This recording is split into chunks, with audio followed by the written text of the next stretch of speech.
Hi everyone. Hi. Oh, what a day. You get to see Rosie at last. I've only just recovered from Carrie Ann's dance class. I've only just recovered from Dan's sort of, took me into, I didn't know what I was doing. I didn't know how to type anymore. It was so relaxing. It was wonderful. So up now, Arlene Phillips, who has been absolutely wonderful to us through this process and has come on board as one of our patrons, which is really exciting. Such a wealth of knowledge about the industry, and she is here to share that with you. So what we'd like to do is encourage questions. I think you've got it now, a lot of you today. You can write in the comments box, and we will keep looking at that. Just go for it with the questions, because there's a slight delay. So rather than us go, do you have a question, and then wait for it. So without further ado, shall we get Arlene in here? All right, here we go. Hello, Arlene. Hi, Arlene. Hello there, and hi to everybody who's probably at home, like me, hanging on to these moments where we feel alive, where we're suddenly communicating with like-minded people. And I certainly know it's the only way I function to remember who I was, because right now I often forget who I am. Absolutely. I think part of the big thing with this was about creating a community. Go for it. Absolutely. So Arlene, I'm going to do a little introduction. So we have worked together, but you've done so much, I've written it down. I don't want to miss any of the highlights, but I'm sure there are a lot of things. So we're welcoming Arlene Phillips, CBE. Put my glasses on. She's a legend of showbiz, a multiple Olivier Award winner and Tony Award nominee. Arlene is a choreographer, director, producer, judge and presenter responsible for routines of many hit West End and Broadway musicals, including but not limited to Grease, Starlight Express, We Will Rock You, The Wizard of Oz, Sound of Music, Saturday Night Fever and Flashdance. She worked on the movies Annie, Monty Python's The Meaning of Life and Legend, starring Tom Cruise. Arlene first became a household name as the director and choreographer of Hot Gossip in 1974, and she was a judge on Strictly Come Dancing for 5 years and has even written a series of children's books called Alana Dancing Star. Arlene, you must be exhausted. Now she is one of the patrons of Collective Creative Initiative, and she's here today to talk with us about all things theatre and all things lockdown. Yay! So welcome, Arlene. Thank you so much for giving up your time today to join us. No, I'm delighted, and I wanted to talk to people particularly about, it is difficult at this moment in time, and there's a little story about struggle that I don't think anybody really knows, because I've never talked about it, but just very, very quickly, we're in a profession where we are creative. Whatever we do, we're in this world of creativity, whether it's you're an acting role, you're singing, you're doing a concert, movement, dance. It's all about expressing what's inside of us. And even when you've got a director or a choreographer, it's what you bring to your work that makes you unique and special. And suddenly we're trying to find that feeling when we're, nothing in our surroundings begs to say, this is the right situation. And I remember my passion has always been dance. Absolutely. I wanted to be a ballet dancer at first, but then took all kinds of dance, every genre. And I was brought up in Manchester, and I planned to go to London because everybody went to London. And this was my dream, to go to a college in London. And very suddenly, when I was 15, my mother passed away from leukemia in a very short space of time, followed by my father having a stroke. And I was 15, my older brother was in school, he was 17, and my younger sister was 12. And suddenly my older brother had to leave school and go out to work. And of course, I could not leave this family without a mother figure. So I gave up all thoughts of London and continued to study dance in Manchester and eventually teaching. And when I was 22, almost 23, I went, I have to go to London. I'm here being a teacher. It's not what I dreamed about. My sister's grown up.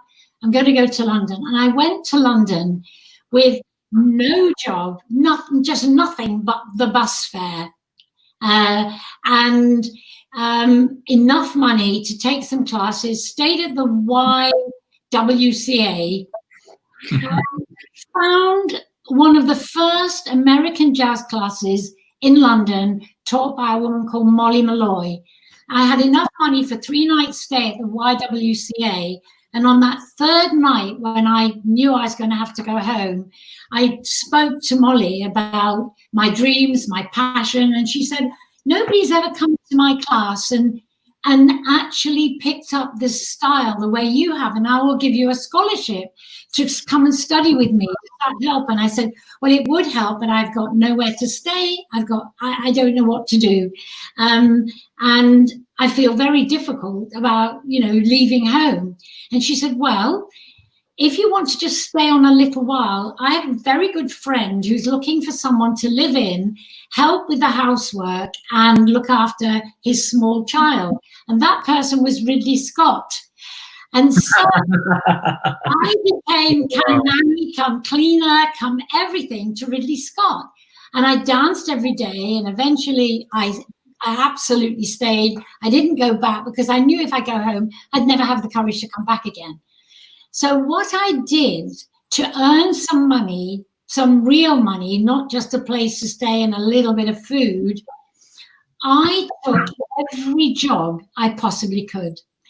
And I worked round the clock to build up my finances, working in a cafe, doing anything I could. But one of the worst jobs I ever did was out in the East End.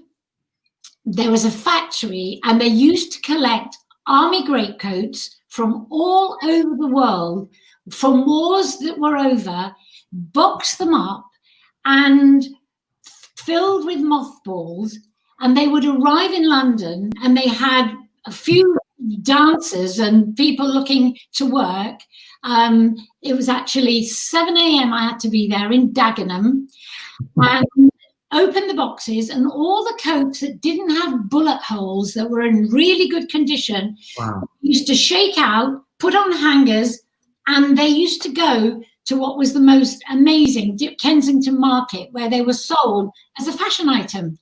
The only problem is, by the time I'd finished my job with those greatcoats, I smelled like a mothball. And I would go into Molly's class, and I had the most room you've ever seen. It was down one end because I was smelling like a mothball.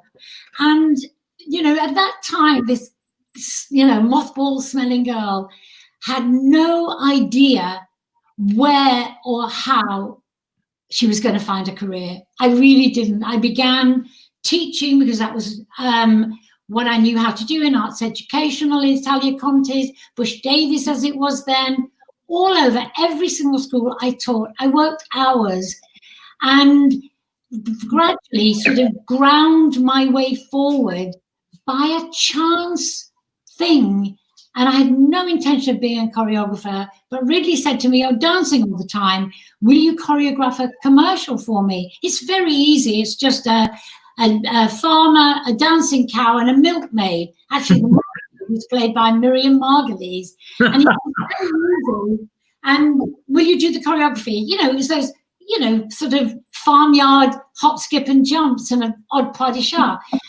And so I said yes. And then 3 weeks later, Ridley came back, and this was, I'd moved out into a flat, still didn't have a lot of money, doing all the shit jobs. And he said, "Oh, I've been asked to do another commercial. It's for Dr. Pepper."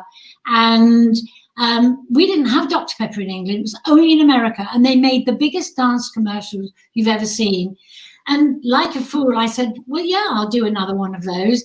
It was 28 people, Pinewood Studios, one of the biggest commercials that has ever been shot, immediately followed by another one that had half the Royal Ballet in.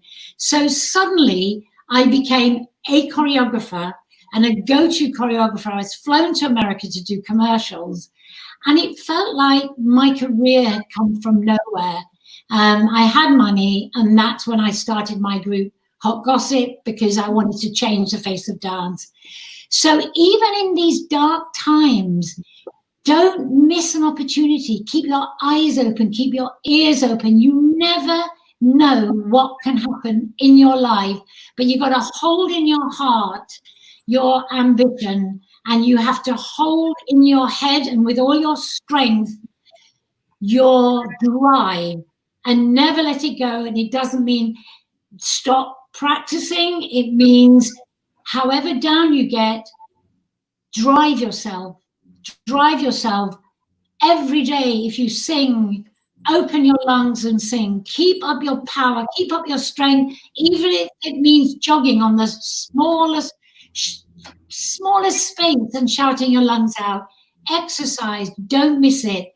Don't ever see the dark sides as not having an opportunity, because with all the classes, the things you're offered here, you can grow, and never stop letting the feeling that you can grow get lost.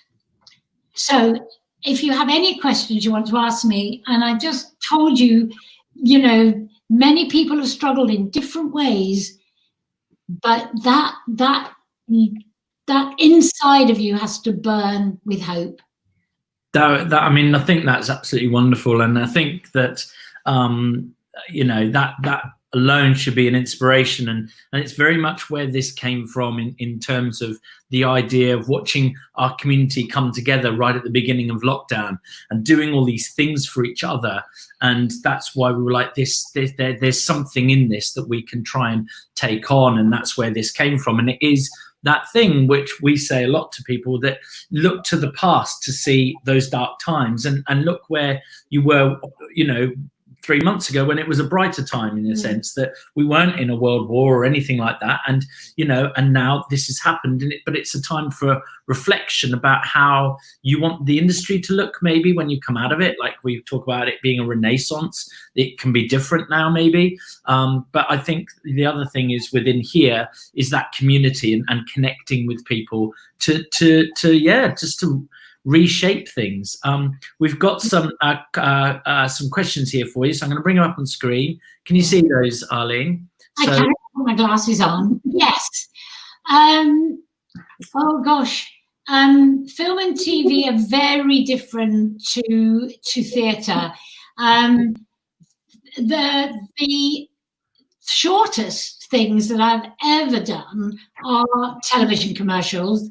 They're tiny, and very often TV are tiny. They're moments. They can be 1 day, they can be 2 days. And the longest film I've ever done actually was, well, two long films. One was actually 3. One was Annie, which was a year.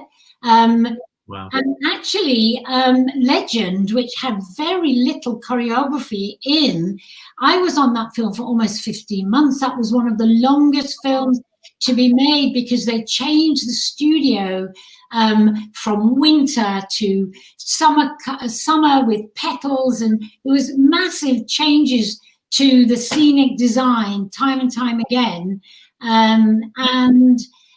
So films are long and they're intense and they're very early mornings.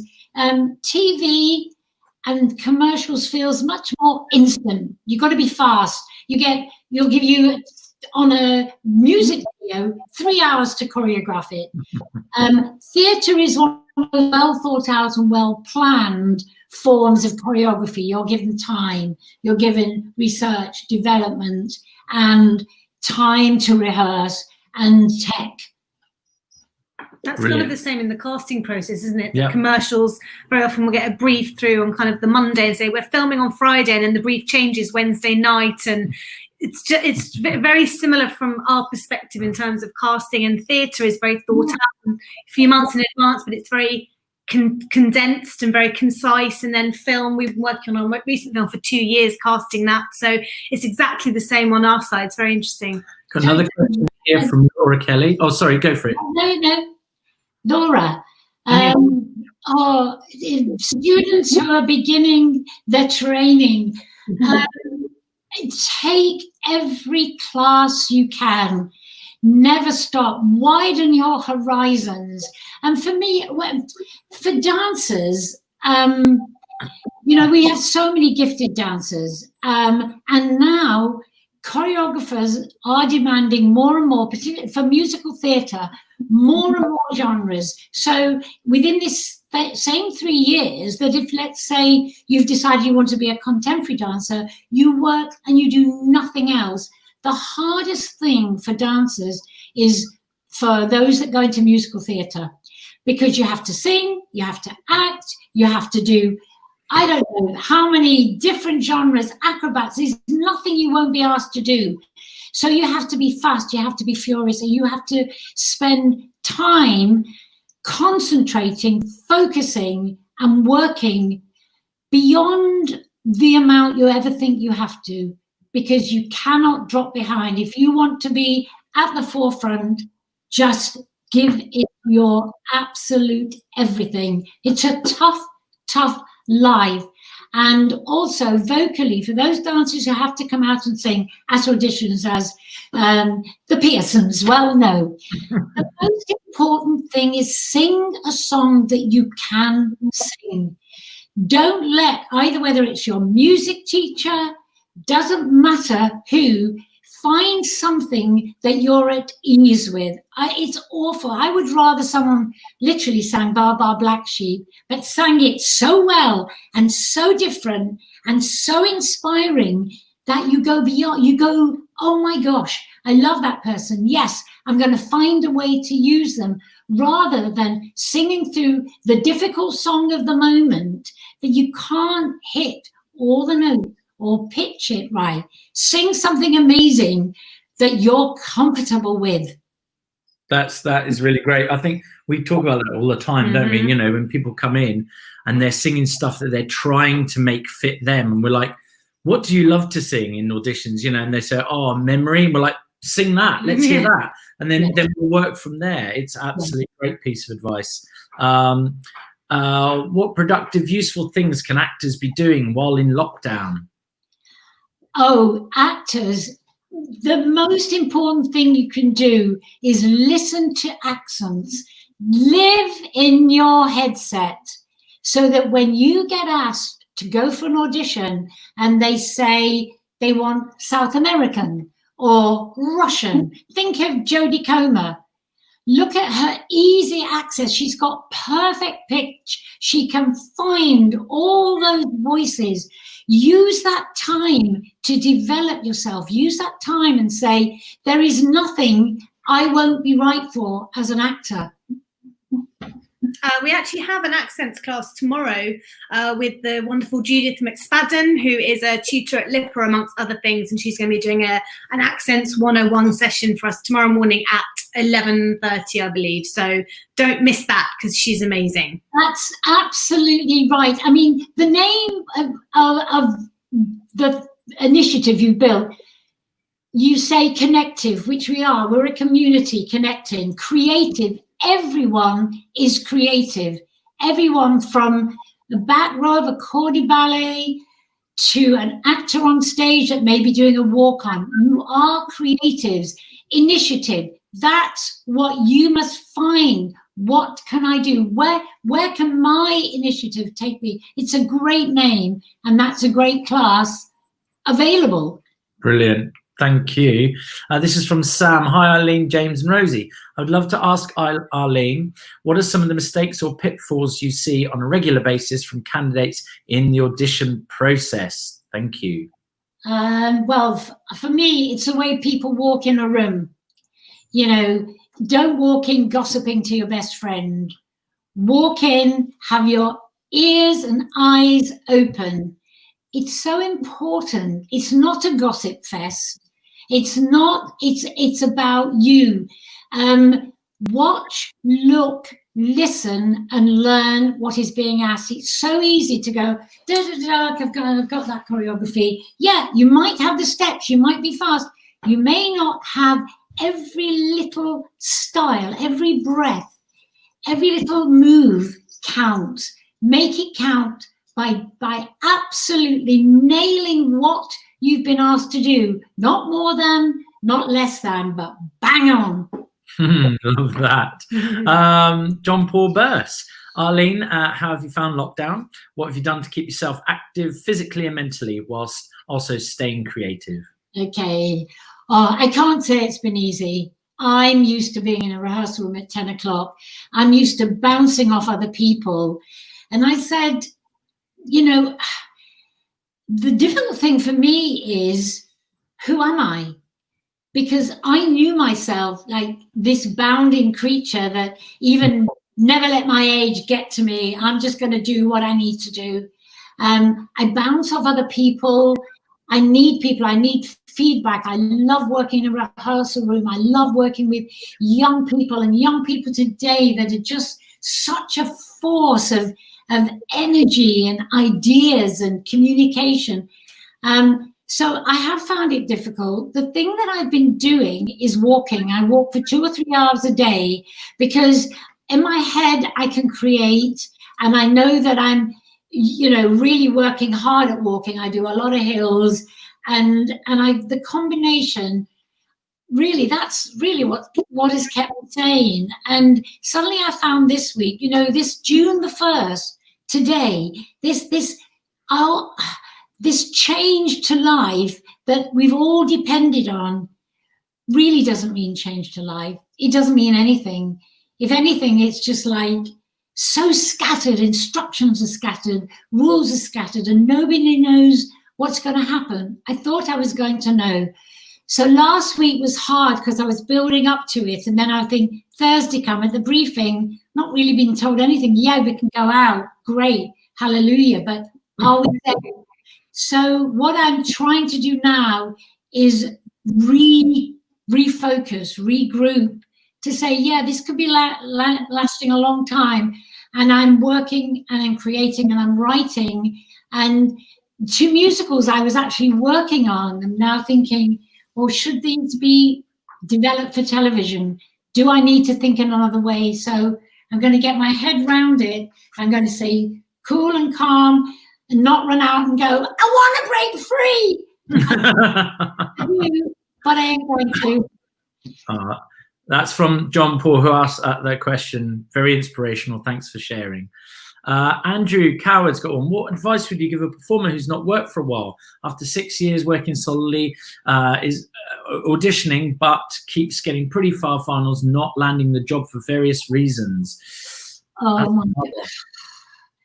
I feel for people that have just gone show to show to show, work to work to work, and suddenly they seem that there's no place for them. There is no place. Now, I'm going to say something, and I don't want to, you know, this is just something, I'm not saying that you should do this, but I just want to say this happened. My daughter, my oldest daughter, Alana, was in musical theatre. She was one of those always got first cover, never the lead, and worked in theatre, and suddenly she'd auditioned for a couple of big shows. She was in Greece playing Frenchie, and she auditioned for a couple of big shows and got right down to the last but one. And she didn't even get in the show as a cover or a swing, and that happened twice on her year of Greece. She was offered to stay a second year, and she said, I'm not sure what to do. And I had said to her, when she went into theatre, into show business, I said to her, you can do that as long as you have a second career. You have to find something so that the bump, at a point when you make the decision to leave, it doesn't matter when, you've got something behind you. And she had studied every time she was out of work as a makeup artist. And she suddenly said to me, I think I don't want to do another year in Greece. I'm worried about, I seem to have missed something, and I'm going to be a makeup artist. And she became a very successful makeup artist.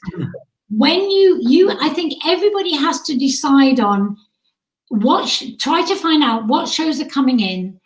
Am I right for that show? Am I right? The most important thing I tell people when I'm training is stand in the mirror, know what you can do, know how well you sing or dance, or know what your business is, and look in the mirror honestly and decide, I know, absolutely know that I will be right, I will persevere because that job is coming to me.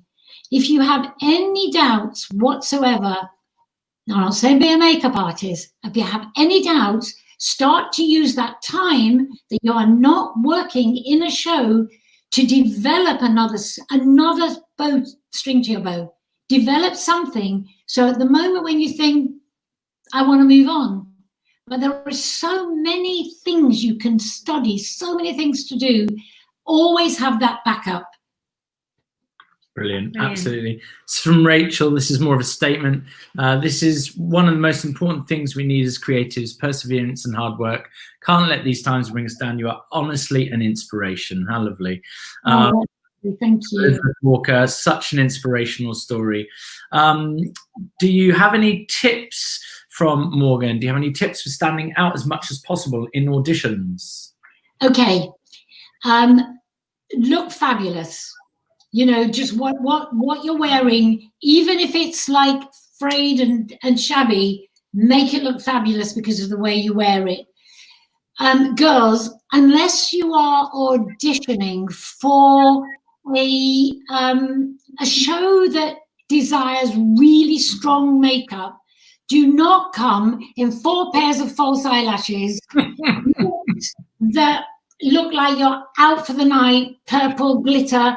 Do not come piled with makeup. Let the whoever, the director, choreographer, let them see who you are. But when you walk in, you don't even have to push to the front. But again, make sure that what you are seen as is someone that is focused, someone that is listening, as I've said before, and make sure whatever you're given to do, that there's a story behind it. Even the most brilliant of technical dancers can lose an audition because all it's about is their technique. Just make sure you are a storyteller and you are your own best storyteller. So give it to whoever is taking the audition. Wonderful. Kim says, so inspiring. You can read this one out. This is from Gemma. Gemma says, how do you think dance will evolve given the situation, such partner to partner dance or contact improvisation where there is contact to contact? It's scary, isn't it? Because I think about, we're not just about face contact. We're about bodily contact. We're about sweat. We're about all kinds of things. And I was starting to think about, what will dancers have to wear? I mean, gone are the days that we used to wear, shiny nylon all-in-ones, which were a danger to human life because, again, somebody could slip off so easily, but they were what people wear. I do think, I'm a big one for masks. I've been wearing the mask kind of since day one, since this came around, which, I know people say they're not for protection, but I have a feeling that there will be some form of mask that will have some prevention inside it. Whether it's a sanitizer or a form of something that can cover our nose and mouth, and we'll still, we will be able to breathe. But I think for a while there will be dance where we as choreographers will have to reinvent what is a physical hug to something that represents a hug. There'll be a new language. Contemporary dance in many ways is the closest to it. And I don't know if anyone saw on BBC4 Crystal Pite's Reviser, which is a work of genius, absolute genius. And it's dance with this language. Yes, there is close contact, but it's a reinvention of movement, speech and movement. And I think that we all will have to reinvent, so you can have 12 people on a stage socially distancing, but still tell a story just as they did in Shakespeare. Definitely. One from Rebecca here. Hello. Do you have any advice for 2020 graduates? Oh, 2020 graduates, my heart goes out. I was just about to audition for a new musical, What's New Pussycat, that was about to go ahead, and almost the day of our audition, that was it. A new production of Grease, we had hired all but 2 of the cast, mostly graduates, mostly people with such hope that were about to go into rehearsal and open last week. How heartbreaking to be one of those 2020 graduates, where for 1 minute you're about to do your musicals, perform for your new audiences, for agents, for directors, choreographers to see you, and all be booked for work because we know how much talent's around. And suddenly, where are you? Where do you go? What you do? I think the most important thing is to keep strong, never stop working and creating. I know so many people, and I know some pretty amazing people who have starred and had big roles in musical theatre, working anywhere from Tesco to Waitrose, whatever, to get by. And I think that the only thing you can do, and things like this, CCI, are important. Log in to everything you can to keep yourself whole, to keep yourself ambitious, to keep that drive, and know this will come back.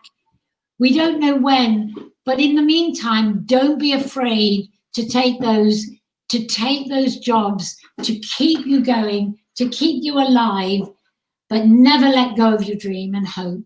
Absolutely. I think something we've been saying to grads a lot is that it's also, they're not alone in it. It's not like that their world has stopped and all the other graduates are moving forward in their careers. Or anyone. Everything is on hold. And just to remember that, and just to remember that it's literally, someone has like pressed the pause button on our industry. Even in like January next year, they're still going to be the new grads, and we're still going to want to meet them, and we're still going to use them. So as long as they maintain, their skills and stuff, like you said, and just, hold in there, that when this all starts up again, they're still the new grads, and they're the ones we want to still meet with. So that's something we say. Yeah, be the best you can be. And the other thing is, watch a lot of comedy. There's a lot of comedy on. It's always great if you're, people come in to audition and you're now on your 95th person, and then somebody comes and makes you laugh. Let me tell you, bingo. Yeah, go for it. So Willow says, just kind of off the back of that, I guess, hi Arlene, I wanted to ask someone who's so well renowned and successful in our industry, have you ever doubted yourself or your work? And if so, how did you overcome this? Oh gosh, doubt over and over and over again. Yes, I've done some amazing things and had some wonderful jobs, but I've worked with some very, very difficult producers and very difficult directors. I've worked with wonderful ones as well. But they sort of hold a sort of a gun to your head every day. And what happens when somebody's like that, like you can never feel you're doing the right thing or break through that moment, you have to hang on to what you believe in. And it can be really tough, really, really tough. I've also experienced, again, being a woman in an industry. I've often worked with all male creative teams, all male producers, And that is often hard, particularly when you're the director and choreographer. And so you have to feel like a fighter.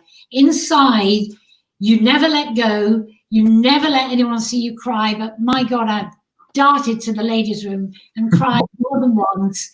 But then I take a deep breath and I come out again, with all guns blazing. It's finding strength. But doubt is one of those things. It doesn't go away. Doubt, sorrow, they fill you with such grief. When I was let go from Strictly, it was really hard. It was masses of doubts. Was I ever doing a good job? What happened? Did I change? You question, and you have to give yourself time to do that. But then you've got to get up and go, because you're you, and you have to fight for everything you do. Yes, absolutely. Just looking down here, we got Rachel. Will we read that one out? Yes. Rachel says, "Hi Arlene, I'm 19 and an actor, but unlike my peers, I've only trained on an acting course for 1.5 years after A-level. Will that put me at a disadvantage wanting to go into the industry or drama school?" No, absolutely not. I mean, I could name numerous people that didn't have any drama training. Of course, it's fantastic to have drama training, but the most important thing is that you've got something unique and special, and that way people will be drawn to you. Find you. No, that will not in any way damage your career. Just keep living, dreaming, and working for it. Good, great. Megan says, "When is it too late to be a technical dancer?" Oh, when is it? I would say probably something like Matthew Bourne would say it's never too late, because I don't think he started training till he was 20 or 21. There are a lot of people who train to be a technical dancer at a late stage. I mean, it very much also depends on the dance that you're doing. Classical dancers train from when they're young. It's rare that they train at 18 or 19. But in a world of commercial dance, there are a lot of phenomenal young men and women who trained at 16, 17, and just are fabulous. Again, all dance depends on your physicality and your ability to be a technical dancer. You have to have some gifts. You work for many things, but for certain things, you have to be physically gifted, and that's all to do with the body shape that you are. But I always think that there's a chance for everything. Definitely. This is Megan who asked this. Thank you. I'm a 2020 grad, and it's lovely to hear. There is a lot of fear from us at the moment, so this is very helpful. There's so many comments about how inspirational you are to everyone, and listening to you. It's really wonderful. Just scrolling through, just looking for the comments. Bryony Duncan, will you read that one out? This is completely and utterly inspirational. Thank you from the bottom of my heart. Thank you to everyone involved in the project. Just sensational. So that's I'm going to read some more. Will you read those out? I'm just thank you so much. Wonderful advice, Arlene. Thank you. Feeling very inspired. And I'm just going to, Robin here was wondering how you could build your CV if, let's say, you can't manage to find an agent and you aren't given opportunities at open calls because of sheer number of people. That's awful, isn't it? Open calls that have lines around the block. Oh yeah. It is hard, and you have to have a lot of patience. It's hard to build your CV but you have to find a way, and you need to search. Is there a performance group that you can join? Is there an amateur theatre that would give you an opportunity to be part of and play a role? I think that all sort of creatives and casting directors are much more open to looking at CVs and searching what can be found in them. CVs are important, but they also are, what are your skills? But it's searching in CVs for people who have been working towards and finding ways to do something that they can write on that CV. And again, open mic nights, music, all there. Absolutely. We talk as well, don't we, about if you can create any kind of show reel, if you can put anything together that shows your dance technique or your acting. At the moment we talk about lockdown show reels, so it doesn't have to be in a studio. You can get out in an open space and show dance technique and put 30 or 60-second reel together, and you can send that.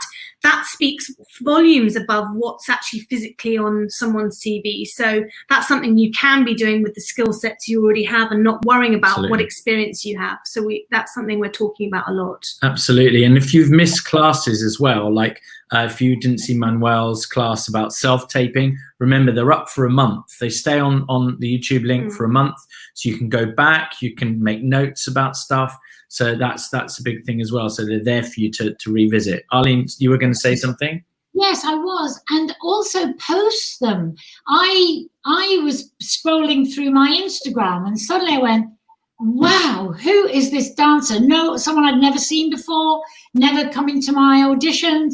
I was just like, and it was just a short piece. I was blown away. And then I immediately followed so that I could have a connection to this dancer. So that is important. It is a physical way of a CV. There were lots of people that obviously we know a lot of people in the industry for when we were putting this together, but we also wanted to try and discover practitioners that we'd never come across. And we went on Instagram and found some incredible people, just from there, just from maybe one clip that they took in a dance class, 6 months ago. We're like, they're on fire, they're incredible. And, would they come and be a part of this? And it's really, it's really exciting. So you can do a lot these days, can't you? I follow dance, and there's always amazing things every day that I spot. Brilliant, absolutely brilliant. Little one here, or easy one. Advice for getting into choreography and casting. Where's the best place to start? Do you want to start on casting first, and then I'll do? Go for it. We didn't start down the traditional route. We happened to be working for a cruise line in the States who allowed us to do some casting in the UK for them, and it kind of grew from there. But most people start either by assisting or doing intern placements with another casting director. As you know, everything's kind of on hold at the moment, but most casting directors at some point will open placements up where you can go and work and learn your craft and find out if it's something that you enjoy, because it's not necessarily for everyone. Be an agent for a bit, find out that side of it as well. So try and get as much experience across all of the industry as you can. We have been performers and you've been an agent, but there's not one single way into casting, but generally just get experience and find out what it's all about. Find out the really great bits and the bits that people find challenging. And I think, with regards to it's different now, but when I was an actor and we didn't have the internet the way it was, I would take my CV to the London Film School and put it on the board in there to do short film, because I was a musical theatre performer and wanted also to do film and TV. So I literally walked in and put my CV up there, and I did short films for the London Film School. Do the same when we open up, do the same in casting. Go, look, I just want to know what this is about, and you don't have to pay me anything. I just want to get the experience and learn about the administrative side of it and what it takes. And you have to be incredibly organized. And if you're not, you have to learn to be. It's like, there's a lot of organization, a lot of people skills, a lot of dealing with people who are dealing with their own pressures. Like, if you're doing a musical, you're looking after the musical director, the choreographer, the producers, and you're dealing with all of their wants and needs to find the best cast within budget. And so you really have to be good at listening and just managing and taking on board what people want, and then also being able to say, listen, that's not going to be possible because we also need to have this part of element in it as well. It's all very nice that everyone has it, but they've got to dance as well. So so you just have to be quite a people person. So these are skills you can practice just on your mum, your dad, and your mates. What about choreography, Arlene? Well, I'm always asked, about how to become a choreographer. And obviously there are so many different fields of choreography. But I think it's important, once again, I will look on Instagram. So many people put up their creative reels on Instagram, but people get in touch with me all the time to ask if they can come in and just sit in on a creative process. A lot of dancers asked if I'm doing any R&D, research development. They would love to come in and just work and see the process. And a lot of people, obviously a choreographer, generally there's a dance captain, an assistant, then an associate. There are all these strings of people I'm often asked. And I want to just say perseverance is all important. Probably 8 years or more ago, I saw a dance piece at Sadler's Wells, which was by upcoming students, and there was one remarkable dancer called James Cousins, who I saw do a little solo, and I think it was 2 years later, I was looking at my Twitter, and James Cousins had now got a company, and they'd been offered to do 4 days at Edinburgh Festival, and they had no money to get the company there, 5 dancers and James, and they had no money, and they were asking on Twitter, can anybody help us get to Edinburgh? I got in touch with them and said, oh, hi, James. Got in touch. And I said, okay, how much do you need? We'll get you to Edinburgh. His ballet dance company, contemporary dance company, was a success. And he continued to do wonderful work at the place, form a company, but he never stopped getting in touch with me. And he told me that in his heart, he wanted to do musical theatre. And he kept saying, can I come in and watch? Can I come in? And he constantly kept in touch with me. And one day I was about to go and remake Starlight Express in Germany almost from scratch. Andrew had rewritten it, changed a lot of the genres, male, female. And James got in touch, he'd heard about this and said, can I come out to Germany and just watch? And I said, well, yes, sure you can. So he said, okay, I'm just going to work out how much it's going to cost. And I said, look, once you get there, I know a place you can stay, get you all your food. He said, I'll get the flight. He came out to Germany for 2 weeks, and amazing. He asked if he could join in, be part of this workshop process, development. Then we stayed in touch, and he came in to see everything I did.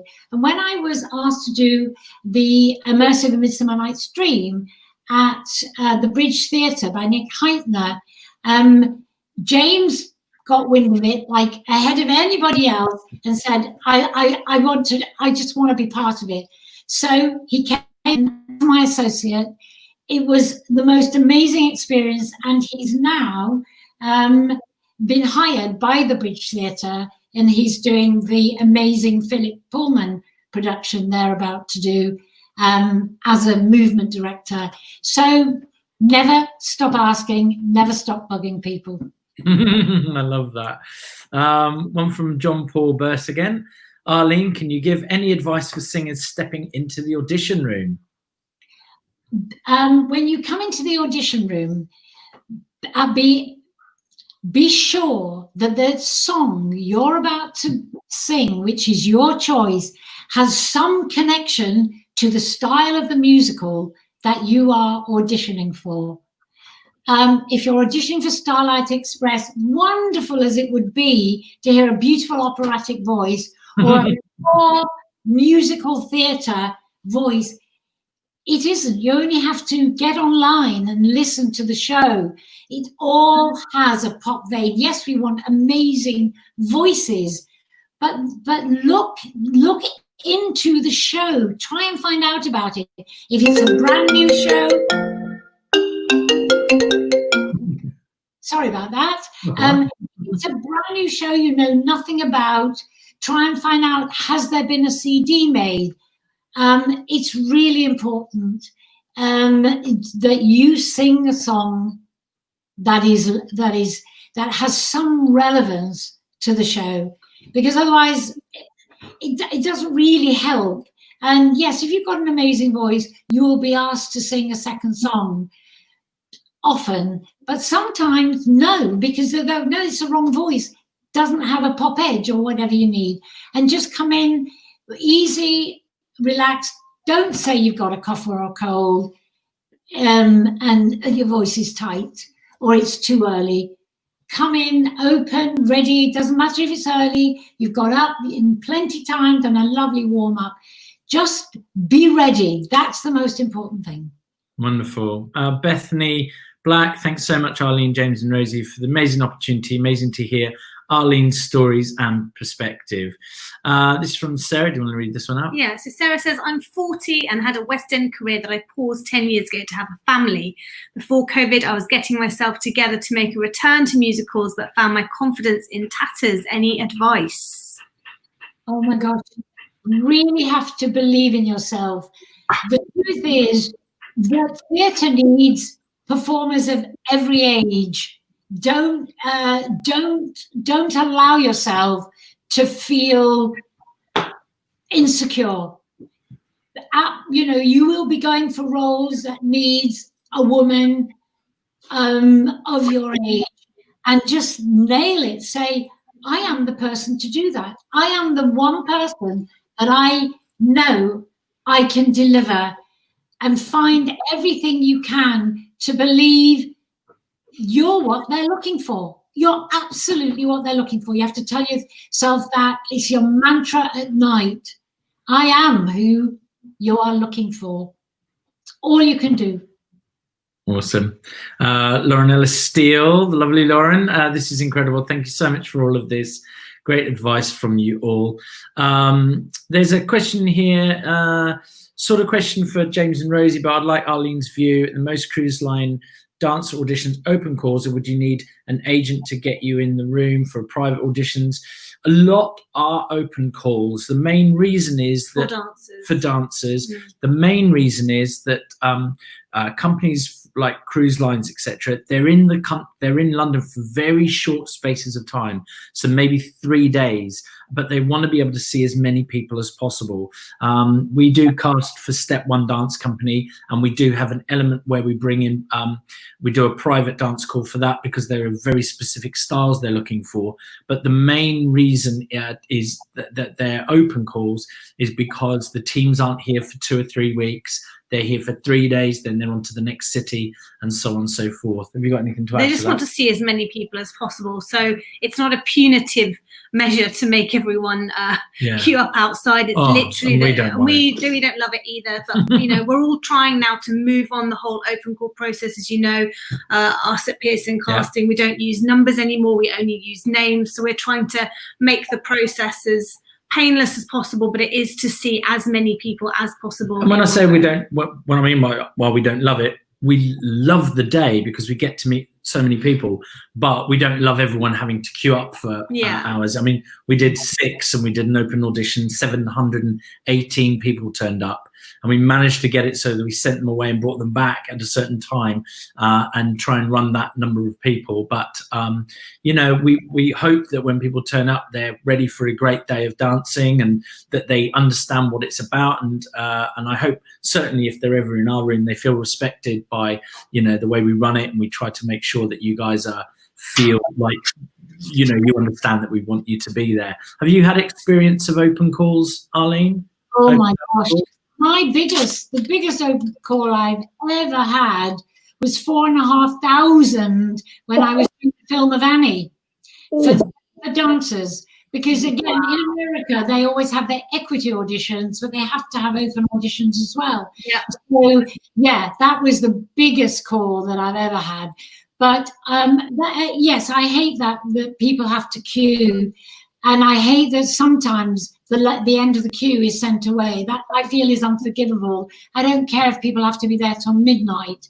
They have to honour the fact that people have turned up from everywhere, and you cannot dismiss it.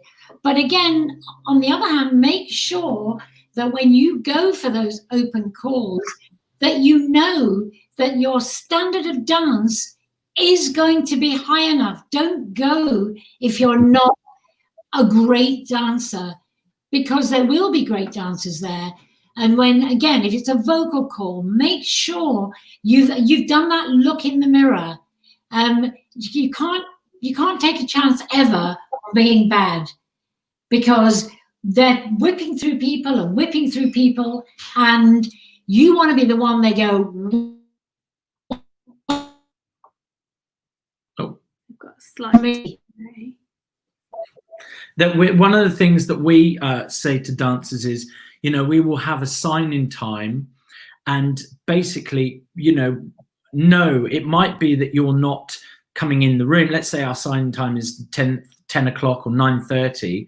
What that means is we'll make the cutoff at that time, because we will be there at 8 or 8:30, and because we can't be there, you know, don't turn up at 1 o'clock thinking, oh, that's the line, whatever. We put those sign-in times there so that we can go, right, because exactly like Arlene said, we want to be able to see everyone. And so, you know, and we have people come from all over the country. So if you turn up at 1 o'clock in the afternoon, don't turn up in the hope that you'll get seen, but certainly don't be upset, and don't give the person holding the audition the pressure of it.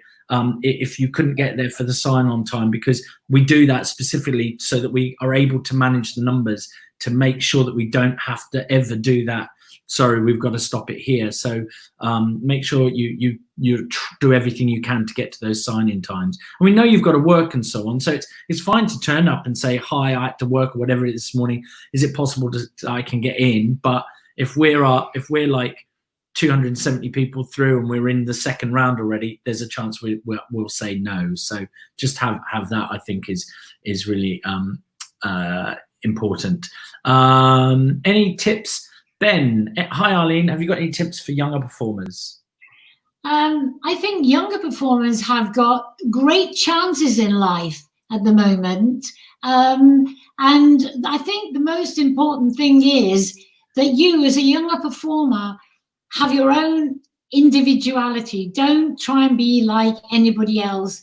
Don't be peas in a pod with someone. You find your uniqueness as a young performer, and what is going to make you unique in the industry. Well, I think that's an amazing one to finish on. That is it. How absolutely wonderful to have you here. Yeah, brilliant. Thank you so much for coming on and sharing your amazing knowledge and expertise. And I think people have found this really inspiring. And, you know, we're all in the same boat together, whether you're a choreographer, an actor, a producer, director, casting director, everyone in the industry is in the same boat. And I know a lot of people will really benefit hearing from you today. So thank you on behalf of us and everyone watching for taking time to be with us. And thank you for being one of our patrons. It's an absolute honor to have you involved in this. So we really thank you so much. I'm delighted. And I want to say congratulations for getting this on the move. It's so important. And it's fabulous to be working with you again. I remember the best time we had. It was one of the easiest, nicest, most exciting audition processes I've been involved with. Oh. So thank you. Thank you. All right, Arlene, don't go anywhere. I'm going to take you off the screen for now, but we're just going to do our byes to everyone. We know what happens when we go. We get all these incredible thanks. So thank you from everyone watching, because I know that's going to go nuts. But we'll say bye to you. Don't. There it comes. Here come all the thank yous. Literally tons and tons of people saying thank you, Arlene. So I'm going to let you out the room now, but you just hang in there. We'll be back to you in a second. Thank you, Arlene. Well, that was amazing. Oh, I hope you found that as rewarding. It's always an inspiration to listen to somebody with so much experience. And you know, as I said, we're absolutely honoured to have Arlene on board as one of our patrons. Anything to add on to that? No, just thank you so much for tuning in. Thank you for coming to all the sessions that you've been to today. Keep spreading the word. Get on Instagram and Twitter, and we are CCI 2020 on Twitter and Collective Creative Initiative on Instagram. Make sure you're sharing great classes so we can continue to spread the word. We've got yoga next.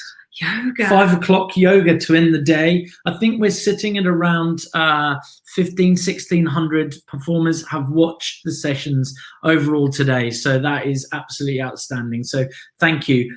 I know this is weird to say, but remember, these are free and they're for you. They're not like, oh, this is for you. So please get on them and use them. And as we've said a lot, haven't we, that they're there for a month, so you can revisit stuff. If you've missed stuff because you're working or whatever it is, they will be there for you to look at in your own time. So thank you, guys. Thank you so much. Yeah, and we'll see you at 5 for a bit of yoga. Ooh, wonderful. I'm just going to end the broadcast. This is always the awkward bit because I've got to look over there. And